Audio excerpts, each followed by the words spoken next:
Yo, what's going on, everybody? Welcome back to another episode of The Drop. I am Andrew Brewer, joined again, per usual, with the one, the only, Jordan Mitchello. What is up, my friend? What How are up, you? dude? Dude, I don't even know how to. I'm good.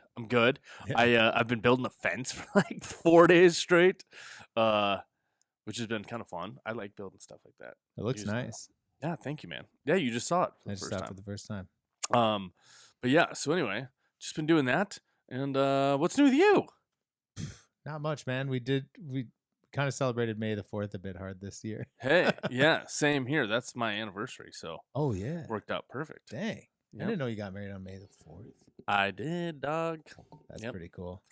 So You guys yeah. didn't have lightsabers at the wedding, did you? No, there was zero ties to Star Wars. But you had socks, I heard. I did. I wore socks underneath. Yeah, I wore some Star Wars socks. Just I was like, it is May the 4th. That would be kind of cool, but I wasn't like over the top. Like, I know you mentioned the socks, and I just thought maybe you were a Star Wars fan. So I was like, that's I'm a Star Wars fan. Certainly, I'm not like a fanboy. I don't know what the terminology is for it. I like Star Wars. Yes, Yeah. I watch the movies and I like them, Yeah. but I can't tell you like all the crazy ins and outs. I know you're pretty into it, but Yeah. yeah, I'm not as detail oriented as you are about it. Well, we got the off season coming up here, so maybe I'll get you to watch some of the shows. Yeah, some I of the mean, back stuff. well, you were kind of mentioning some of the like animated stuff, and that is like something that I'm not a big animated Dude, guy. trust.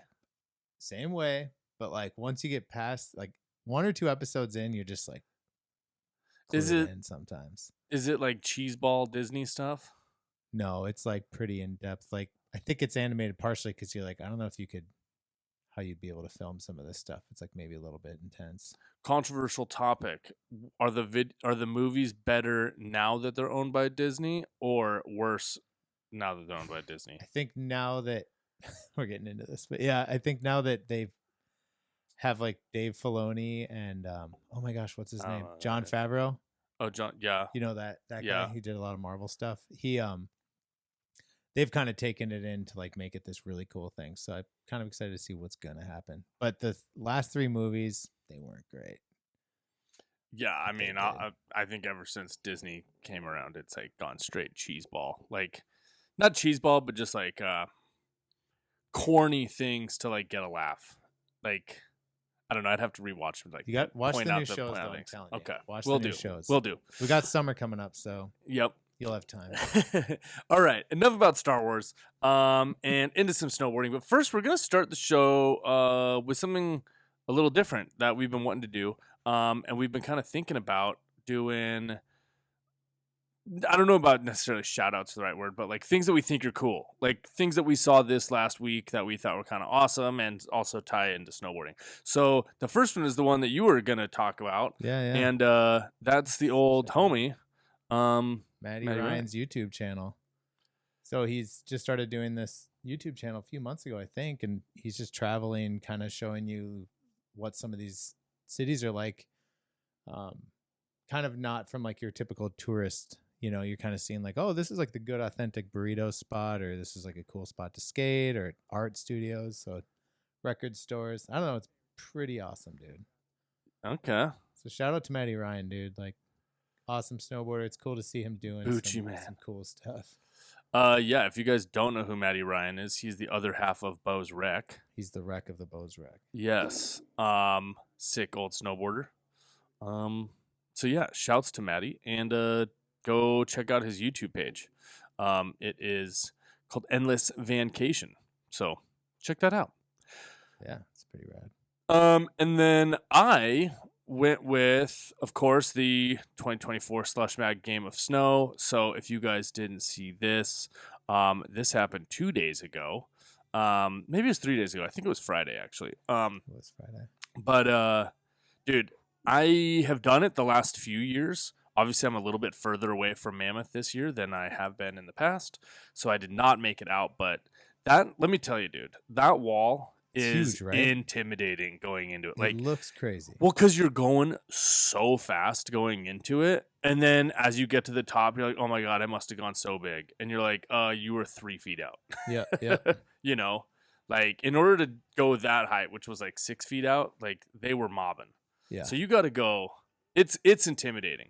And so when you see the guys going really, really big, like Valentino Gusilli, who's the one that won, He went over or the top, right? this Raibu dude, like, Yeah, dude, he went. Go back to that. He goes over. this is just over the marker. Yeah. I mean, these dudes were both going way over the marker. But it's crazy. It's crazy, and especially in person, it's yeah, I've kind of it's watching wild, some dude. of this. I've been like, what if they just cut the quarter pipe down like 3 feet? Like, could you still boost? Yeah, I mean, it looks crazy. Well, the thing is the bigger the quarter pipe, the less G's, right? And even these dudes are going so fast that they're kind of G'ing out when they get to it. Yeah. And man, but like the smaller it is, the more G forces you would have. So you actually want it to be bigger. The bigger it is, the smoother it is. But then the bigger it is, the more intimidating it looks when you're coming into it. But like throwing up a hand plant up there is pretty fun. Did you do a hand plant? I did a couple hand plants on it last year. Yeah, it was really fun. But I certainly did not do that. Yeah. That was crazy. That was like 25 feet, I think he went. Kind of nuts, dude. It's so crazy. But anyway, yeah, so Matty Ryan and Slush Mag World Quarters. You know what I think would be really cool? If in one of these quarter pipe things they added almost like, remember the tombstones? Yeah, they have one. But like say with almost like that mellower landing. Yeah, well they had the Liquid Death like wall ride on it a few years ago. And also last year they had like that giant like mammoth wall ride. That thing was on there too. That was pretty fun also. That's sick. Yeah. All right, guys. One other thing, as you guys know, we have the website, thedropsnowboarding.com. Make sure you guys go and check that out. We've got obviously the store. Thank you guys to everyone who has been checking that out and purchasing stuff. And then, of course, make sure you guys check out our Instagram, YouTube, TikTok, Spotify, all the good stuff. All the links are right up there at the top. So you guys can make your way over there and subscribe. All right. Got a plug. This week's episode is kind of going to be talking a little bit about snowboard collecting and collections. You're a big collector, so I kind of wanted to hear your perspective on it. Yeah, I mean, I wouldn't say I'm a big collector. I would say that I'm more of a nostalgia keeper. I do collect a bunch of snowboards. I probably have like close to 100 now. That's collector, bro. Yeah, but I'm not like the kind of collector who, there's people that collect snowboards purely for the value of them. They don't care what it looks like. They don't care what it is. They just want what's the rarest, most expensive snowboard. Then you have like Burton collectors, and all they want is like a brushy trout or a Terrier sword or these really iconic collector boards. Then you have like old, like vintage, like really old boards, like old Selazniks, old, Lamar's, all kinds of like crazy boards like that. Yeah. But for me, like that board that's behind you, that Capita Unorthodox, like those were boards that were around when we were growing up. You know what I mean? Like the reason, and like the reason why I liked M3 boards so much is because those were the boards that I always wanted when I was a kid that I could never find or never have or never could afford. And so now when I see them pop up, I'm like, oh, that's sweet. Or like a Forum JP Walker, like that sort of era of snowboards is more like the boards that I like to collect. Old like MFMs, things like that. Boards that are more related to myself as opposed to like snowboarding in general, Yeah. That's probably common though with collectors. I suppose so. I mean, I guess it just depends. You want to buy what speaks to you. Yeah. Yeah, I mean, but I like collecting friends' boards. I've got quite a bit of people's boards, which are pretty cool. I mean, shoot, that one that we had hanging up on the wall a few episodes ago was one of Robbie Sell's pro models that Robbie Sell gave to me. It's like brand new. That's a really sick one and like a treasure of mine. Also, those old Santa Cruzes were really cool. Yeah, they were really cool. Robbie used to shoot photos of himself with the little meter in his pocket? Oh, yeah. Well, I know that Robbie was a big photographer for a long time. Yeah. Shot a couple photos of me. He's a sick photographer. Still is a great photographer. Mm-hmm. Yeah, no, I mean, he didn't take a Mike Bassage photo of himself out of a helicopter. No, but he did do a kink rail that I had up on my wall. when I was a kid. That's gnarly. Yeah. Like I remember it mid kink rail to think to like click. Yep. That's pretty sick. I did not know that he did that of himself. Yep. Now that I think about it, I don't know if I did know that. I met Robbie when I was like 18, and he came for Neo Proto, and we like shot with them, and then he shot photos. And oh it yeah, was yeah. a good time, but I was like, dude, I have a photo of you on my wall, and he's like, oh, what was it? And I explained it. He's like, I shot that myself, and I was like, what? It's like, yeah, like had some girlfriend at the time like set up the tripod with him, and he said he just had the little meter in his pocket. Pretty cool wooden Tahoe kink rail. If I remember correctly. Robbie definitely knew about the wooden Tahoe kink rails. That's for sure. Yeah. Yeah, I mean, and then I also collect. I mean, I don't know. I collect all kinds of different boards. I have certain boards for certain reasons. I personally keep a lot of my boards. Like I keep all of my pro models that I've had over the years. That's smart because I just found some of mine that I hadn't right? seen in like 10 years. Yeah. I keep one fresh one from each year. Yep. And then I also keep like any boards that have been like memorable. Like I have the board that I like the cover of Transworld on. So once I get that like thing, the big cover like framed, when I finally figure out what to do with it, I'll probably hang the board up next to it. I think that's kind of cool. But it is interesting. I was actually going through all of my boards the other day, and I'm missing like a whole segment of my snowboard career in it. Like I have all these boards. I even have some boards from when I rode for Smokin', but after Smokin', I rode for DC for like a few years on DC boards. And I went to go like see like where's all those DC boards, you know? Because I like also keeping boards that have like old sticker jobs just to see like who I rode for at the time and like all these random things, you know? And I don't have a single DC board from when I was sponsored by DC. I don't have any of them. Yeah. Huh. That's when I met you. I remember you riding a DC board. Yeah, because I was a DC commune, like Neff. I mean, there's a whole like I have a bunch of boards. Like I rode for Neff for forever, and I don't have any boards that have any Neff stickers on them. So I'm like, where did all those boards go? But I think what it was is like that was like very, very early on, like getting paid to snowboard days, and so any dollar I could get, whether it was selling gear, selling boards, selling anything, was like how I paid rent, you know? Yeah. So I just don't have any snowboards because I sold them all. Which stinks now, but at the time it was I had to do it, you know? Yep. But that's I thought I sold all mine off like until we were talking earlier this season. I was like, gosh, I don't know if I have any of my old boards. That's why I like to put this up because I don't have it. But yeah, I know that you're like, oh, $200, like pays half my rent. Let's get rid of a board or two. Yeah, dude, for sure. So now you got to go find those. Yeah, Would those be on a collector website? Sorry, I didn't know. No, none of mine. I might have a couple homies that like bought them off me that I could maybe like text. But like, where do you find? Where would you find? Like, what do you do to find these boards? Oh, the boards that I like for collecting. That you have, oh, like, gotcha. I just go on Facebook Marketplace pretty much.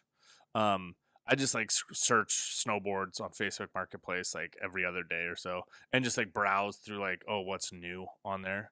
And every once in a while I find something sick. Like I bought a Forum, like the last snowboard I actually bought was a Forum JP Walker board that I bought. You know, it's like a 20-year-old Forum JP Walker board. Dang. The one that he like does the double cork on. Oh yeah, like shakedown year, orange and black. Yeah, that model, which I've had up, in the back. But I've bought one of those. It was like $20 on Facebook Marketplace. Dang, local guy. Yeah, this year. Yep. Oh, that's sweet. So I just like go and look, and if anything pops up, I'm just like, ooh, might go have to grab that. Now living here in Minnesota, opposed to when you're in Tahoe, Reno, are you seeing a lot of different kinds of boards? Are you seeing more here, less? Like, what are you seeing? It's interesting. I think, well, you have two kinds of people that are sellers, right? You have people that think, oh, it's a snowboard, it must be worth $200, and so they're selling like a piece of shit, you know, for like $250 because they think, oh, it's a snowboard, it's worth $250. Yeah. But you're like, dude, this thing's worth like nothing, you know? And a lot of those snowboards that people are selling, like to most people, they wouldn't want that. Like to them, they don't care that it's a just for that Forum JP Walker, for example. Like they don't care that it's a Forum JP Walker board. They're just like, oh, that board's 20 years old. It's old and it's $20. Yep. You know. Yeah. To me, I see it a little bit differently, but and then also, you know, out in Tahoe, like people knew what they had. Out here, people don't really necessarily. It doesn't seem like people quite know as much what they have. They just like they bought that snowboard 30 years ago at the wherever, and it's just been sitting in their basement. And like, oh, let's clean out the closets and get rid of shit. And they throw it up on Facebook Marketplace, you know. And it is funny because every once in a while you will see something like pop up. And like it's gone instantly. You're just like, oh man, I was too slow on that. But then you have other things like somebody posted around here. Somebody posted a GNU Rider's Choice board, and then on like the GNU LibTech collectors boards page on Facebook, somebody was like, hey, can anybody like find? And I was like, oh, they found this board in Minneapolis that somebody wanted. You know, cool old GNU board. You know, it wasn't that old. It was only like 15 years old, but. I remember that board. Yeah. So I don't know. It's just it is interesting. I think that each area has its own stuff. Obviously, like depending on where you live geographically too, right? Like you're gonna obviously find old Never Summers in Denver, and you're gonna find old GNUs and LibTechs in the Northwest, and you're gonna find older Burtons out east. You know. True. I guess Minnesota, we're still figuring ours out. Probably Publix at some point. I mean, eventually. Boards. You wonder. I mean, you wonder if those boards will like have a strong value, you know, because they're not like it's not like Joe is like laying them up and pressing them himself, you know. So I'm not sure how like the value of those would be considered over time, you know. Yeah. I guess to somebody who always wanted a public board, or if you really wanted like a first year public, you could find one. I'm sure there's lots There'll be of that kids that are out nostalgia there probably stoked. in 10 years or so. Yeah, for sure. I mean, a lot of people also just try and find those old boards and collect old boards because they just reminisce about those times and loved the way that 94 Burton Custom rode. And maybe it actually rode like shit, but to them in their heads, that was like the second snowboard they ever had. So it was a great snowboard to them. And so they want to relive that feeling and go and find a 94 Burton Custom again. So, but yeah, I mean, I guess... So you've never really collected boards at all? I always kind of had to sell them right away to buy. Like even when I was a kid, before I got boards, I'd like had to sell my board in order to like afford to buy another board. Yeah, I mean, I guess I'm the same way. But then later on in life, I never had very many snowboards. I always wanted snowboards, and so now that I'm an adult and can do it myself, and I have a place for them, you know, well, you got I'm great I'm gonna do all this. It's like pretty cool. Yeah, and this is fun because we get to switch it up on the show and change up boards. See, mine would end up, I think, just in a stack in the garage, and I'd maybe go out and hold it and be like, "Oh, cool." Yeah, I do want to find my first board though. I got to. What board was that? It was a purged board. It was like I don't even know what size it was. We got it for cheap because the top sheet was like fucked up, so I painted over it or whatever, and it was you could flex it like tip to tip, foam core, like no wood. Love that. I remember just like going to Highland and like the whole thing would be like to manual all the way down to the bottom of the hill. Dude, I love that. Yeah, but has a blue base. Green Octopus says purged in like bubbles. Purge. I don't even heard of that brand. I don't even know what that is. Yep, but it's a cool board. There was a lot of boards back in the day. A lot of board brands back in the day. Like I'm still learning about more old snowboard brands, and I'm sure there's like hundreds more that don't even know about. And every little region had their own too, you know. Yeah, it's true. So it's pretty crazy. But yeah, I mean, I guess I would say if you to anybody out there who is looking to collect or start collecting, start with Facebook Marketplace and find something that you're into. Obviously, collect what you want to ride, you know. Yeah. Or what you want to collect or look at. Yeah, I mean, I personally think that snowboards make really cool art, you know. They do. For the wall. And I like to keep a lot of boards. Yeah, and I think a lot of boards just are really cool to look at. I mean, like this board, for example, that's like the artist Days, Japanese dude. And his art is sick. So I just think that board would look cool hanging on a wall. Yeah, it's sick. So, anyways, guys, let us know what you guys collect, and send pictures of your guys' snowboard collections. I think that'd be sick. And as usual, make sure you guys comment on the vids, let us know, and we could do what we did last week and chat about those comments later on in a future show. Thank you so much for joining me, Jordan. Thank you, dude. Good seeing you. You too, bud. And you guys, thanks for joining us, and we will catch you next week. Make sure you subscribe and check us out on YouTube, Spotify, and Instagram, TikTok, and all the other good stuff. All right, guys. All the medias. From us to you, adios. Later, guys. Have a good one. Peace out. Bye-bye.